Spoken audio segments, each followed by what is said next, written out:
Governor Sindh Kamran Khan टेसरी शहरी के लिए औरंगी टाउन सेक्टर 15 के मशहूर कबाब हाउस आमद। अवाम ने गवर्नर सिंध का पुरजोश तरीके से इस्तकबाल किया। गवर्नर के हमरा तस्वीर सेल्फियां बनवाई। मुत्तहदा कौमी मूवमेंट के कन्वीनर डॉक्टर खालिद मकबूल सिद्दीकी भी उनके हमरा थे। औरंगी कोरंगी बल्दिया इब्राहिम हैदरी मलेर लांठी लियाकत बालियारी हर जगह जाऊंगा। गवर्नर सिंध ने बताया कि चांद रात पर गवर्नर हाउस में खवातीन के लिए मुफ्त मेहंदी लगाने का एहतमाम किया गया है।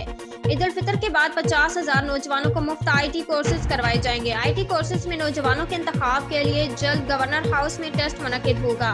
गैर मुल्की सफारतकारों से तालिब इल्मों की स्कॉलरशिप्स की बात की है। गवर्नर सिंध ने बताया कि IT ट्रेनिंग के बाद नौजवान 3 से 5 लाख रुपए महीना कमाने के काबिल हो जाएंगे। नौजवानों को मुस्बत सरगर्मियों की जानिब राग़िब करना मेरा अज़्म है। 1+1 फार्मूला के जरिए कई मसाइल हल किए जा सकते हैं। उम्दा में पकाएं और जी भर के खाएं।